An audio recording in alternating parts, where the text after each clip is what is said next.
Hundreds chanting and carrying signs condemning white supremacy. 12 different groups showed up in Civic Plaza after reports there would be a Proud Boys rally. They have no power over us! The Southern Poverty Law labels the Proud Boys as a far-right hate group known for white supremacist ideology. But nobody who's patriotic hates their fellow citizens and their fellow Americans. The protest was peaceful the majority of time, but tensions escalated when a man carrying guns showed up holding an All Guns Matter sign. You guys are labeling people. Stop labeling. We spoke with him and he says he's not a Proud Boy, but a pro-gun advocate. Shortly after, police showed up in riot gear. Push me! Turn it back! Why did you push me? And took him into the convention center. In a tweet, police say the armed man was detained and cited. The city of Albuquerque has a ban on deadly weapons in city parks and rec facilities, which includes Civic Plaza. Protesters then went back to chanting peacefully. Then a fight broke out between some protesters after what appeared to be a man recording really close to some people's faces. We don't know for sure, but it's from what our team saw. While we didn't see any Proud Boys today, the protesters made their voices heard. These groups have different beliefs, but they say they're all united against racism. When the whole community comes together to stand against white supremacy, against hatred, not only are we going to outnumber these people, but we're also going to show that we protect each other, we love and care for each other. What happens to one affects all who serve. It's a family.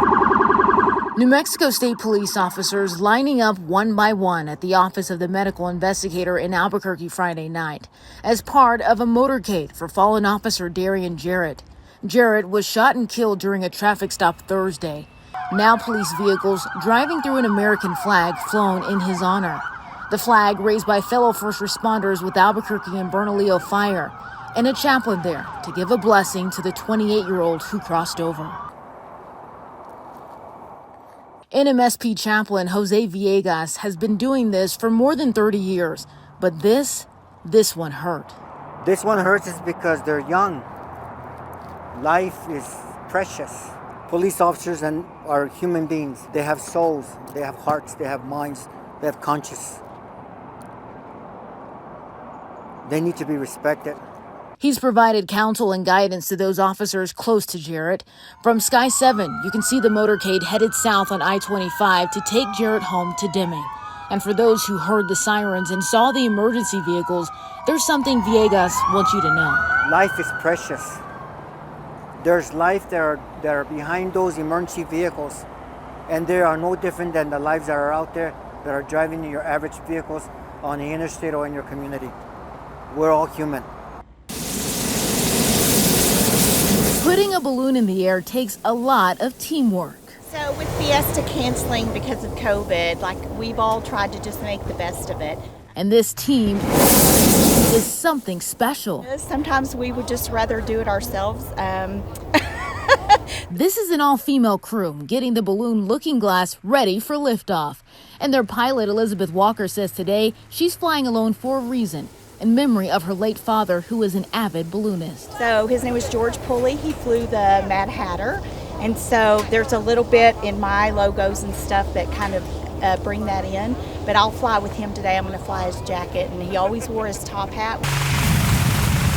She and several other pilots packed Balloon Fiesta Park for the final weekend of Balloon Fall Fest.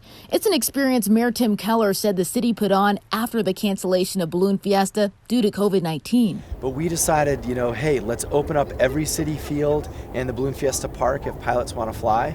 And a lot of them took us up on the offer. And I think they're having a really good time today. He said on their count, about 70 balloons took to the sky across the Albuquerque area. And for many pilots, though they missed interacting with the crowds, it was still nice to put on a show. For me personally, it's bringing the joy to the people in the community. In Albuquerque, Kayla Norwood, KOAT Action 7 News. We got our Christmas trees in. This is the first load. We get 2 loads so we can ensure freshness. Farm-grown Christmas trees out of Oregon. We have 3 or 4 different types and 3 or 4 different sizes. Ladies! Throw them right out of the back of the truck. We'll be able to service our customers curbside. You pull up.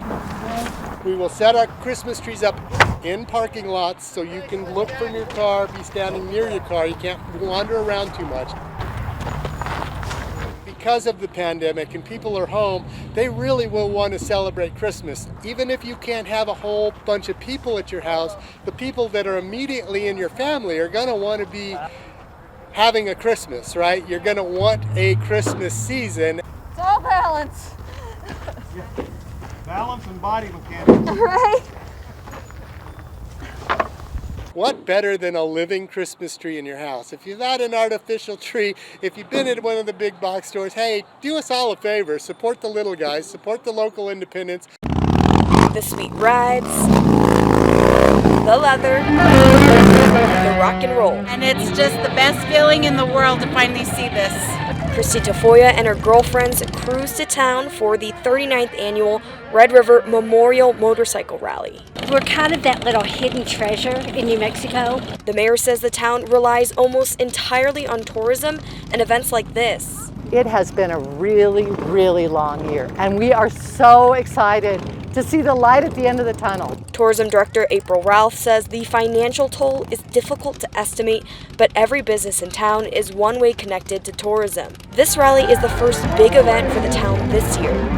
Typically, 20,000 bikers roll through, and they're estimating anywhere from 5,000 to 15,000 over the 4-day event. Red River has fewer than 500 residents. For Steve Hegland, finding employees hasn't been easy to serve all these customers. It's a real challenge to bring employees back and start from scratch. He owns the Mother Lode Saloon, which was closed for 15 months. He says he'll manage, and he's just glad to be open and serving customers like Tafoya. To be around people and socializing and everything, it's amazing. It's awesome. It's about time. Chattering chachalacas.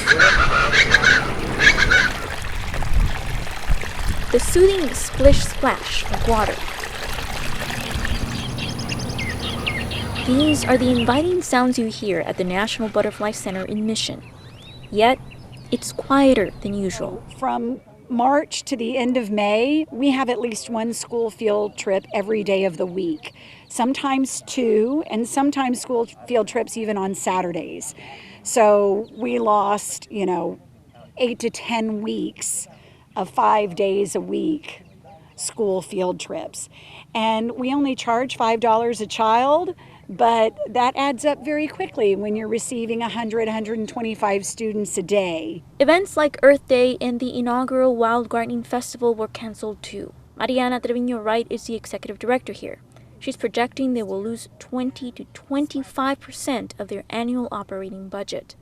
They were already facing unexpected circumstances in late March. It was terrible, and Spike was critically injured in the fire. Spike, the reluctant celebrity, is still recovering. He's receiving house calls now every 3 days with injections of antibiotic, and also we have to put antibiotic ointment on him, have his sinuses flushed and things like that. So I believe we're nearing $3,500 in expenses for his care, and that's not over yet.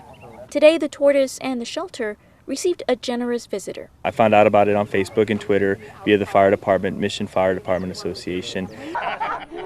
State Representative Oscar Longoria donated $1,000, but he sees it more as an investment. I mean, having the Butterfly Center here in South Texas is really good for our community. I think it's a lot of learning opportunities. And unfortunately, because of COVID, the center's going to undergo some financial difficulties. The center remains open 7 days a week and is requiring people to wear masks indoors and when interacting with others.